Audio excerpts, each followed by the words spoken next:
Hi there, it's wonderful to be here. I wanted to share today a little bit about how to clear and heal the inner wounds so that we can connect up with each other and have a connected planet.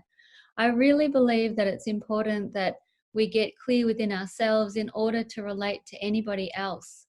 I think we can only really relate to other people when we're whole internally, and that's a lot about understanding how our bodies work, how our own survival mechanism works, and how we can move beyond what we've been pre-programmed with through our genetic history, and also how we've been programmed in our families and within the culture that we're in, and that we can overcome that in order to live connected and whole on our planet.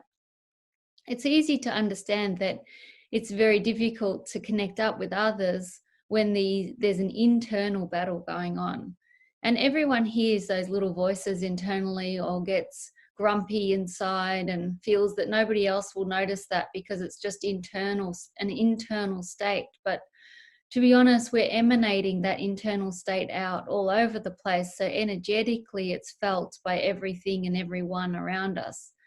So even if we kind of feel, well, I keep it to myself, I don't actually dump it on anybody, it is still actually emanating out into the space that we're in and is influencing the world around us. But I don't want anyone to feel bad about that. I mean, that's just human. That's about having a body that has a survival mechanism in it.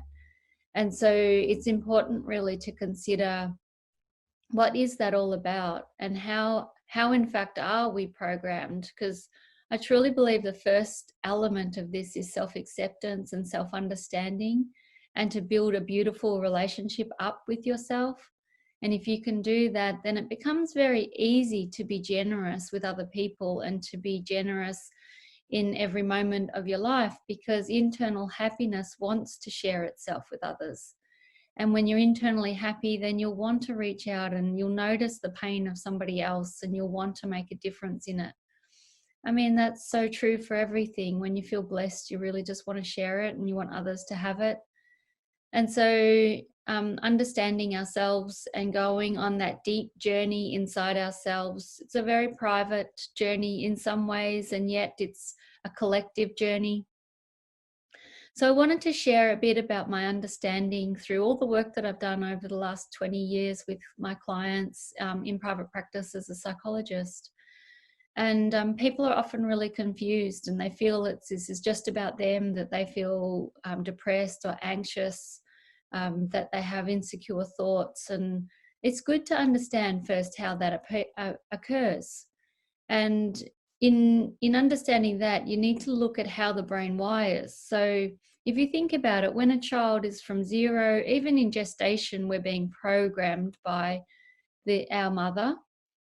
And then once born, a baby and a child is in a brainwave pattern of theta. This is a very slow brainwave pattern. It's a bit similar to when you're in that half-wake, half-sleep state. It's quite hypnotic state, actually. And in that state, you can be programmed. So a child growing up in a household will begin to absorb all the messages of the household, whether that's overt messages being said out loud or just simply felt messages that are just feelings within the environment. A child will start to absorb all of that and it will go straight into their unconscious. So it won't even go through logic and reasoning. It will just pretty much be downloaded like if you were creating a new computer program, and it would just simply be downloaded into the child. And then as the child gets older, then these, and this is us as the adult, then these aspects start to just come out of us. We don't even really know where it came from. We don't even understand or remember the moment in time that happened. And that's just all programming from our environment. And in some ways it makes sense. We're very smart, really. We're really actually genius. Every one of us is a genius. How our systems and our bodies work, how our minds work, and how it gives us our 3D reality experience is pretty profound. And so when you think about that, it's easy then to learn. So if we can just download the information, we can learn the information really easily. So then we can replicate ourselves. And this makes sense for survival. you want to know how to survive, and you want to make that easy to survive. So a child will just absorb. And then there's other ways that we get programmed by our environment. And in some of the work that I do, we call that the big T traumas. And those big T traumas are major events. They're events that really stand out, like usually when the nervous system has become overwhelmed. So you might be flooded with emotion. You might be feeling very intense. And often when that happens, the brain will actually program that event into the unconscious or into the emotional center of the brain with whatever thoughts were occurring at that time. And so that could be, if that's like a near miss on a car accident, or someone's yelling and screaming around you, then that will be programmed in with whatever beliefs that happened at that time. So it could be something like, I'm powerless, or I'm unsafe. And that then becomes this program that will show up at other times in your life when you're not actually unsafe, but it just, there's been some reminder. It could have been a smell or a sound, or it could just be even like getting in the car again if it was a near miss or an actual car accident. And all those reminders key off that whole emotional center to fire up a warning message to the brain to tell you you're in danger. And then you'll get that, all that emotional chemistry hit, you'll get the adrenaline hit, and it will feel very much like you're in danger. And that's all just programming, and it makes sense for survival. That's programming for survival, so that you'll learn and look after yourself. But often what I've noticed, it's become counterintuitive, and it actually no longer functions in the way that it's meant to and designed for. And it actually becomes quite a hindrance. And for example, if you're programmed with don't talk to strangers, it's an unsafe world out there, something bad will happen, then you're not likely to feel free to go up to a total stranger and say, hello, how are you? Like, it's really nice to meet you. You're not likely to do that if you've got all this programming around fear. So the first part of this work is really releasing the stories of fear, the fear that is not really relevant to our day-to-day life. You know, obviously, if you're in a dangerous situation, you want that mechanism in place. You want it to function, but not when you're not in danger. And so we need to learn to trust ourselves and to trust our ability to perceive our environment so we can keep ourselves safe and not rely on these old programs.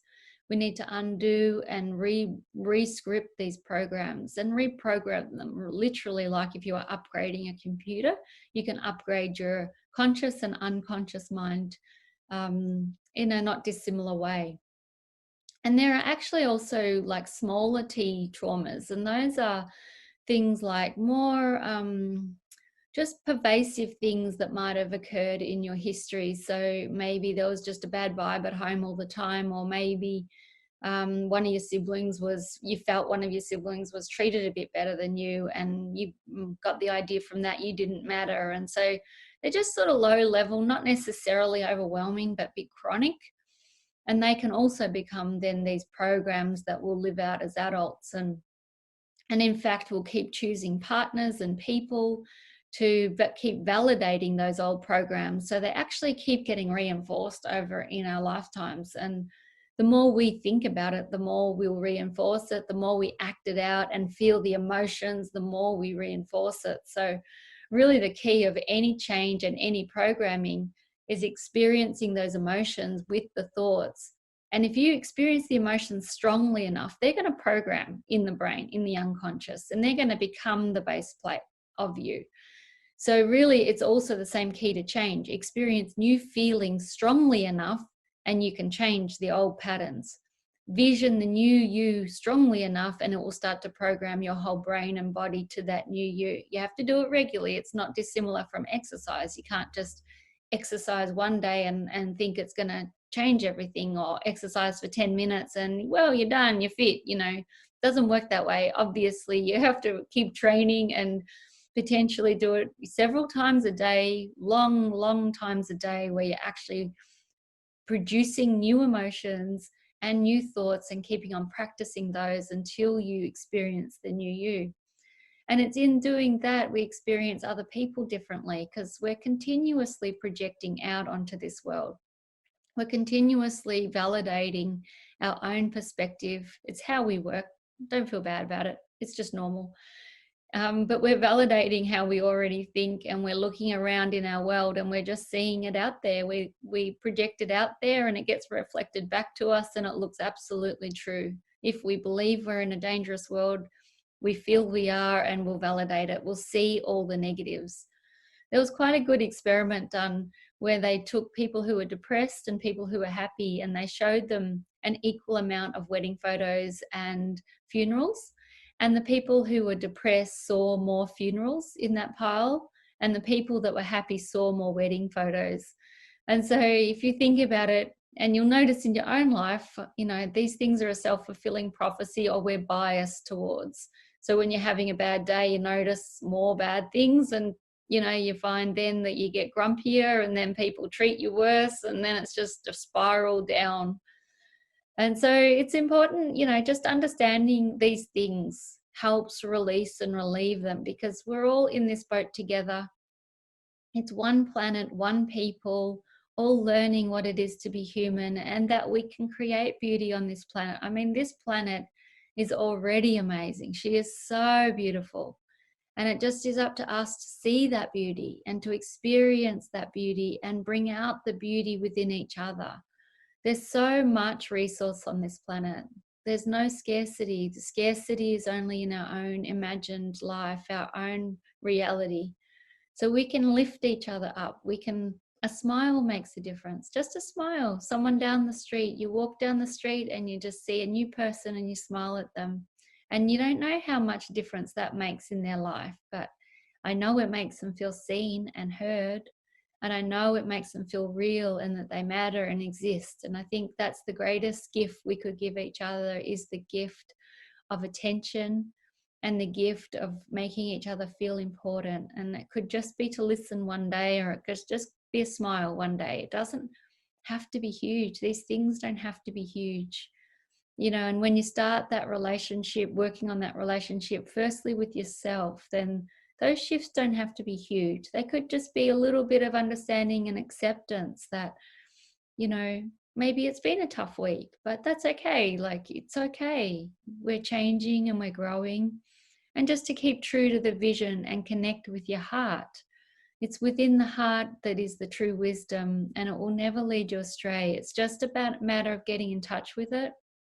And I know from my own experience of having a body and living, and also helping so many other people, it's just those programs can sometimes deter from the heart, and it's very hard to listen to what's inside the being and inside your true essence. But it's your heart will never lead you astray. It knows exactly what's good for you. It knows what your passion and your purpose is in this life. It will always do you service to just listen to the heart and clear the mind and clear the emotional habits, so that you can feel love and kindness and care. Even starting with the practice of appreciation is amazing. I mean, can't overstate the importance of just putting your attention on the things you value, because it's the things you value. If you can put your attention on them, you'll make more things that you value.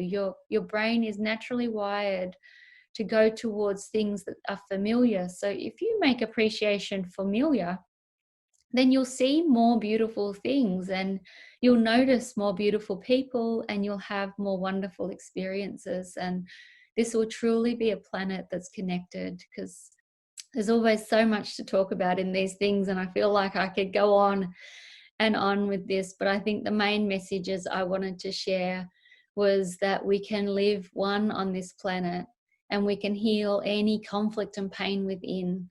We're in this together, and we can really get past a lot of the pain that we're in order to live a joyful, generous life. And one of the sayings from Grandmother Parashar I love the most is, there is no way to happiness. Happiness is the way. And this beingness, this one connected planet, this kindness and caring for each other, with the acceptance of what it is to be human, and managing all of that without judgment, I believe we can achieve. And I think this movement and this Third World Parliament is a big part of that. And coming together in a time of meditation coming up in December is a huge part of this collective movement.